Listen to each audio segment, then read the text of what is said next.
Because again, it's a probability game. The more you have coming in, the more likely they are to make it across. And of course, you want to make sure you have some good armor, not like me. Did he just jump? Maybe you jump from here, yeah, from the side as possible. Welcome to Vedui Base Builder Incorporated. And we are dead serious about keeping you alive. That's our motto. Wow, wasn't the last week's base something? That maze went swooshing off the market in no time. It must have been the rush of people coming to visit during that crazy blood moon. Talk about a blood moon party. But I had lots of offers from a number of those deadbeats and even a couple that panned out. So today, we bring you something different, and this time it's item B231. Actually, B23A will come to B tomorrow. And none of this is going to be using electricity to keep visitors out. Oh no. Now we're going to require the nimble, the fast, the sure-footed.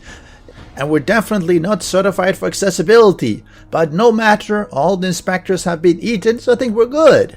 So follow along on the tour and you'll see it in action. We'll be starting with a walkthrough of this nice melee base and see what it's all about, how it works, before we put it through its paces. And as a little special from Santa, we're going to be turning on nightmare mode of, nightmare horde of zombies at the end and see how they literally float across the entry as they come for a midnight snack. So what's all this? Well, last couple of weeks I did a number of base builds, but they were focusing on using traps or guns from the player or just using gravity to kill the zombies. So this time we're going to be doing something entirely different. Look at this. We're making a melee base in Alpha 17, 7 Days to Die. And it's not just any base. Of course, it is the pillar base with ramps. It's got the safe zone. And it gives you the capability of single-handedly disposing of all the zombies yourself. So let's start here from the beginning. And look at that cute Santa hat. Oh, I guess not really. Depends on where you turn. That's interesting. Alright, so this is the entryway. Let me get out of that view then, since that was not working. So we have a ramp up that is nice and wide to give enough space for the zombies. Then we have 50 pillars. And it's something interesting to have about it. I don't know whether it's a third or quarter risk of falling through. And I have 10 of them, which means 9 gaps. So likelihood of them falling is pretty high. We have a fighting area. Nice and white. We also have a middle area here where if you do get overwhelmed, you can just run across a few times and they will probably fall down as well and join their friends down there. And we'll get to that. So it's sort of a offloading mechanism if you get overwhelmed. At the back, we have a safe room, which is important. And we have blade traps. We have shotgun turrets. So you can stand here and take a breather. Let's say you're getting overwhelmed. You need to heal up. Ooh, why did that one not work? See, that's electricity in this day and age. Doesn't work properly. So let's say you want to eat, you want to drink, you want to take a break. Standing here is good because it will kill the zombies when they come for you. And let's see, let's go down as well. So this is the top part of it. And of course, you have all the nice bars. I like to use bars. It gives you good visibility. You can shoot through them. Of course, you can use something else. You can have solid blocks if you really want to. Let's go underneath here. So here you have the fall area. It's sort of a collection point for the zombies that fall down. They'll fall down here. They'll take a little bit of damage depending on how high you make this one. And then they'll be running all the way here before they get to the ramp to get up. And once they're here, they're going to run around again to get back to the ramp. Now, obviously this takes a while for them to do. And you could shorten the path, no problem. You could put, say, a ramp up here. Ramp up there. You could even close it off with, let's say, a garage door or just the normal doors in case you wanted to experiment with different lengths. You could even make it really easy for them to get up. You just make the pathway up here and they would just fall down and run up. Again, you have to play around with that to figure out what's the best way of doing it for your build and for your settings. So why did I make it this way and how does it really work? Well, it's really springing from my testing previously where I noticed that zombies would pass through 50 pillars. As it turns out, regardless of where they're standing up or laying down, they will pass through. And that's really weird because the player doesn't. So we have a situation where the player can happily run across, which of course is good. We don't want to fall down and break our legs. But the zombies will fall down. But they don't fall down all the time. They seem to have a chance or risk of falling down, but it depends on how fast they're walking or moving. So if they're walking, they probably fall down most of the time. If they're jogging, much of the time. If they're running and sprinting, less. And Nightmare, I presume that they will get across easier. But having a number of them here means that you can sort of play around with the speed that they have and how many zombies you have concurrently, and of course how fast they're moving. And so the ones that make it across, this is where you can actually fight them.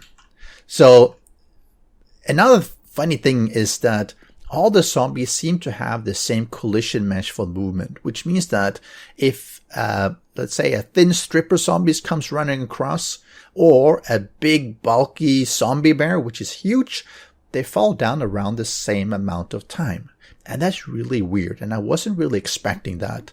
It seems to be, at least from my testing, that the only difference is how fast they're running. And I think that some of the zombies run slightly faster than others. So some types might have a slightly higher probability of getting across. So let's show that here. Let's see here. Let's get in a few regular ones. All right, come here. This, of course, just walking ones. And you see Bo here walks faster than the burnt one. And they walk a little bit and they fall down. And you heard that beat, right? They fell down and do I have a nail gun? Nope. Okay. Alright, let me get a nail gun while that guy slowly makes his way up. And he's going to definitely walk and fall down. And you see, he still beat this one. He's down there. He's taking a swing. And they beat up here. Really weird. And now they're making their way all the way around. So let's take something that runs a little bit faster. Let's take a couple of feral ones. And you see, that went better. Still fell down. But let's put in a few more. And Ali, let's get... Okay, come on. Come for a run here. See, they run across, they fall down, but they all fall down. Let's get a few more. And you see some of them, because they're taking so long to get here, and it's not a Blood Moon Horde. Oh, see, he made it across, and this is where you go and fight him. Now you have opportunity to fight this big guy. Oh, yeah. Are you down for the count? Yes, you are, and I'm bleeding. Let's do this. Alright, so he made it across and we could fight him. The rest of them are happily running and falling down, and here's... No, he didn't make it. So if they're running, definitely more likely. If they're just walking, nah, not so commonly. So let me show with the zombie bear. Oop.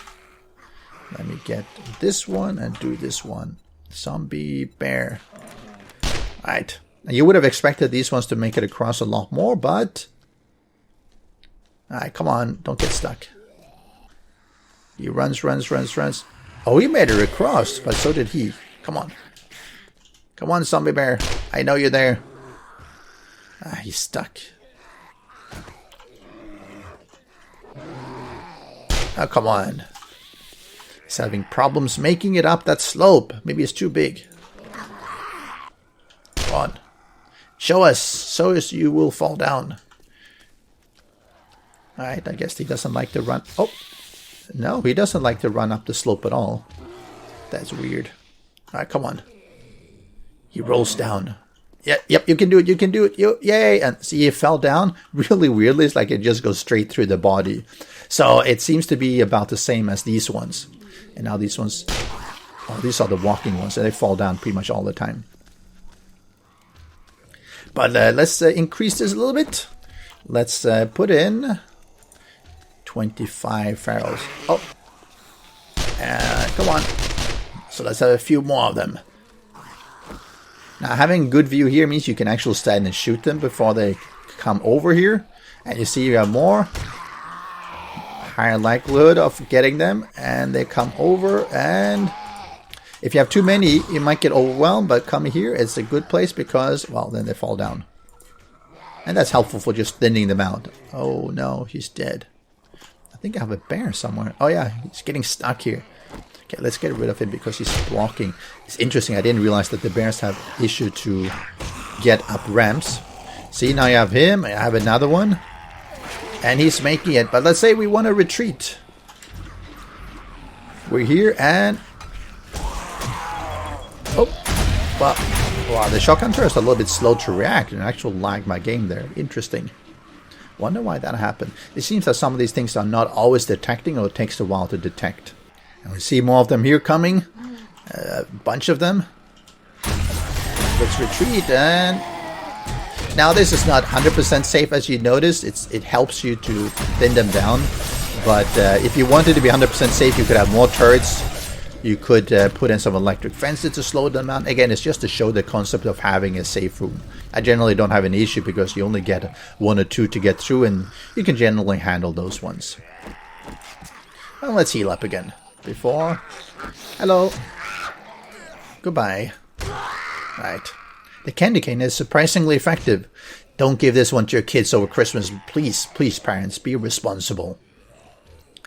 So maybe you think that, hey, you're not getting enough of these ones to come over. And alright. Yes, yes, let's do this a little bit. Alright, stop. On away. So maybe you think too few of them make it across, and it's pretty likely unless you have a short path. But we can do, and we're going to use these metal hatches to the rescue here. So what they do, and you'll see, is that they actually block them from falling down. So a zombie coming here can fall down here. He cannot fall down through here because he's getting up on the hatch. Again, here he can fall down, but here he can, which means that it's shortened. Instead of being 9 possibilities of falling down, it's only 1, 2, 3, 4. So that really helps them to get across. And you can sort of space these ones out however you want to. The more you put, the more likelihood of zombies getting across. And they tend to favor the sides because that's usually the shortest path to get across. But you can play around with this pretty much any way you want to, just to figure out sort of like what's the reasonable level of zombies that you want to have. And if you place these ones correctly, and this is the wrong way, I should have checked that before I placed them all. If you place them like this, you can actually, and this is also the wrong way. What? Okay, let's try this one. Yes, if you place them sideways, you can actually open them up and they will still fall down when they go here because only the actual hatch blocks them. The frame does not. So you can actually sort of tweak it by doing it this way. So you open them up and now they can fall down.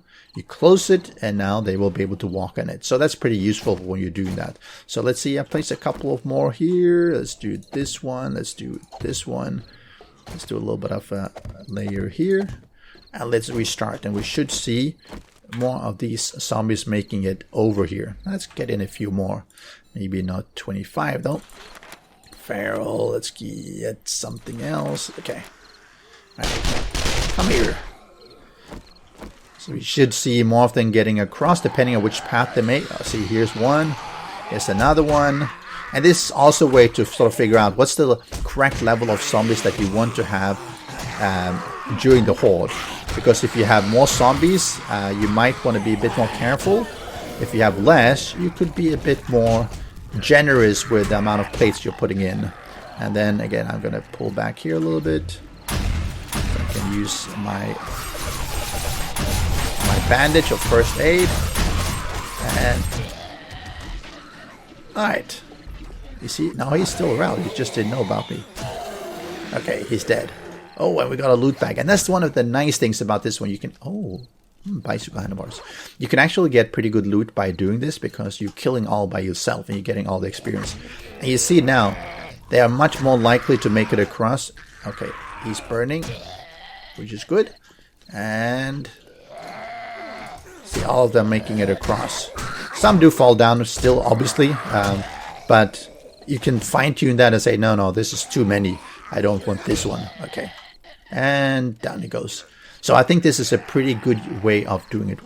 See, now they're slow. Oh, you have a walking in front that is slowing them all down. So this is one way to determine or work on the probability of them getting across. The length of the path is another way to see how long it takes for them to reset and come back here. And sometimes they jump, which is really interesting when they do that. It looks interesting. The spiders obviously jump the furthest. But let's try this with a regular Blood Moon Horde. And we're going to do about game stage 450 at 8 concurrent ones, just to show a normal one. And we are just getting the Blood Moon Horde, and it's now game stage 469. And the zombies are spawning in, and I have 8 concurrent ones. And see, they're getting some coming here, so they'll be running up. I still am leaving these hatches for now to see how bad it gets. And you see, you get a white there. We got a radiated, and he made it across. We can handle him. And this one, yep, reasonable. Getting a couple across that we can kill. Again, having skills, having a good weapon to headshot them and dealing more damage really helps. Is he another white? No, it didn't make it across. And you noticed I have a partial roof here. So why do I only have a partial roof? Well, I figured that you might want to bring down the vultures as well. And we're going to try to kill him here. Actually, we can probably just leave and he'll run in as well. Or fall down. Oh, he fell down. And we have... Oh, he fell down as well. Let's see if we get any more across. Yes. Oh, headshot. Oh, that's nice. Good to kill. So if the vultures come, either they'll get stuck here, or you can get them to come down. You can actually melee them as well. Or you just shoot them. Up to you. I thought I'd just leave it open just in case I wanted to melee them. Oh yeah, another one. Oh, another headshot. So if you have good skills, good weapons, it's a lot easier to melee them. And 8 doesn't seem to be an issue here at all. See, they fall down and some of them make it. And not a lot of them make it actually. Because there's so few of them. Getting 8, as you see, it's having 10 of these pillars is overkill. It just is so difficult for them to make it across that you get too few coming here. Let's see if we get one more. Nope. They'll make it. So it's going to be the occasional one only. Of course, you can get out here and fight as well if you really want to. Nothing to stop you from doing that. Of course, it's more dangerous, but you could if you wanted to. And feel something coming on. Can I get in? Come on. Yep. So you can stand there and fight as well. There's nothing to stop you from doing that. It just might be more difficult. You might get overwhelmed. But you can always retreat here as well. So if there's too few of them, walk up a little bit and fight. Now, one thing to keep in mind is that if you're fighting here, and you'll see that maybe if I get a normal one, if they stop to beat you, the likelihood of them falling down is really big because they're not running anymore. And he might be exploding. Yeah, there will be some explosion damage there if you do that, because obviously he was damaged. And let's see. Oh, I can loot money. Always good to have. So this is with 8. So let's do this again. Let's try this with a much higher game stage. And oh, wow, he really jumped. A much higher game stage, and let's pick a lot more zombies as well. Oh, okay, he almost killed me. Let's run back here a little bit and get some healing done. Alright, so that's one. See, this works pretty well. Not perfect, but it works pretty well to give you some time to just re-heal and get back into the action. And let's see. Yeah, here as well. See, they're coming. Again, it's just randomly whether they make it in or not. Okay, we're now at 10 p.m. again. Game stage is 16,000, and I have turned on 64 zombies. So we're going to get a lot of them coming in here. Nothing interesting there. I removed the hatches because obviously 64 of them getting across all the time is going to be really painful. As we'll see how many we get here. It's a lot more radiated, which means that any fighting is going to be longer. That's one thing I noticed. These ones seem to last a lot longer actually. Oh, and I don't have any good armor actually. I should have... Oh, no, don't kill me. I should have brought some nice armor. Let me heal here a little bit. And pull back. Oh, I need to heal. Alright. So with 64, Obviously, you see a lot more of them making its way through. Because again, it's a probability game. The more you have coming in, the more likely they are to make it across. And of course, you want to make sure you have some good armor. Not like me. And did he just jump? Oh, he maybe jumped from here. Yeah, from the side as possible. So if you are doing really high game stages, you want to make sure you have good armor. Now, I have a high game stage, but I don't have any equipment to actually make that the same. Oh, but I got Santa's hat. That's really good, right? So even at 64, if you had good armor and good equipment, you probably can do this even at melee. Because a few will make it through, but there's actually not that many. And this is really where you have to fine-tune with the length of the corridor and a disembodied hand. Length of the corridor and how many hatches you have. And he jumped with the loot bag. But still, a lot of them are falling down. And can I see? I don't see that. I should have put some torches down there. So you don't see them, but they are running here all the way along. And let's do that. Alright, so it looks really nice. I like the green glow actually coming underneath, and that's another reason I decided to put this sort of offloading chamber here, just so that I could see them coming. You can just run past here. They will run past as well, and some of them will fall down. Right, you see them generally run past a couple of times, and then they fall down. Especially if they stop to swing at you. So this is one way to sort of survive as well. See, they all fell down, and then they'll just restart with the rest of the zombies. So this is at the high game stage, and 64 concurrent ones, and they're running at the default one, which I believe is sprint during the Blood Moon Horde. And it's still pretty manageable, actually. I mean, you see there are occasional ones that get through. It's not tons of them. And properly geared out, assuming you actually played up to this game stage legitimately, you should be able to handle them pretty well. So, what happens if you're doing this nightmare difficulty? Because they're running a lot faster. Well, let's get into that. Kill all. So they're dead.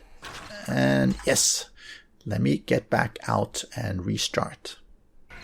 And I've invited the friends over again for another party, another Blood Moon party, and they are on nightmare speed. Still the high game stage, 16,000, 64 concurrent ones. And they're coming here. Let's see them run. So this should be the faster Blood Moon speed, assuming that is working. And if that's the case, yeah, you see, because it is, more of them should be making it across here as well, just by default. Yeah, you see. And again, that means that you can actually do this base even with... Oh, let's take some vitamins. Always good to keep healthy. This base probably works pretty well even with Nightmare running difficulty, simply because they're still quite likely to fall down. It does mean that you have to be more careful about killing them. If you're too slow, then you might have an issue. But it's here at 64, still manageable. And yes, I did... Oh, see, he can't see. What is he bashing at? Okay, bashing at the air. One way to do it. Am I on fire? No, he is on fire. That would explain why it's so weird light in here. And yeah, okay, let's get rid of him. So they do make it across more, so you have to take that into account. But even Nightmare seems to be reasonably okay. You get some of them. Okay, let's get rid of him. But not all of them. I was actually expecting a lot more to make it across. But no, you're still getting a reasonable amount here. And this is with 64. And I can just withdraw here. And you're going to see some of them falling down. Yep. And yep, he's gone. So yeah, it works quite well even with Nightmare. Super high game stage. And you're not going to see that normally. And 64 zombies. Pretty good. Now, one thing, and let me pause this. You are seeing this damage here.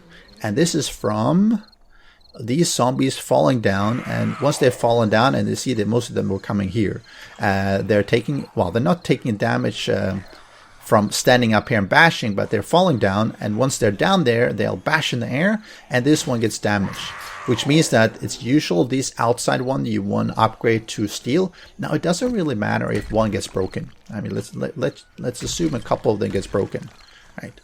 So let me start this up again.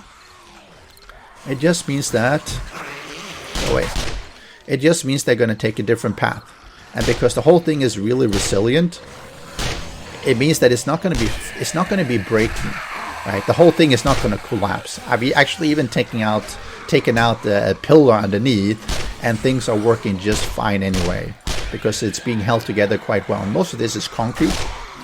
I didn't build it with steel this time, so it's not too difficult to make. Cobblestone might be difficult to do because cobblestone doesn't have enough hit points. With 1500, you're going to see breakage more often.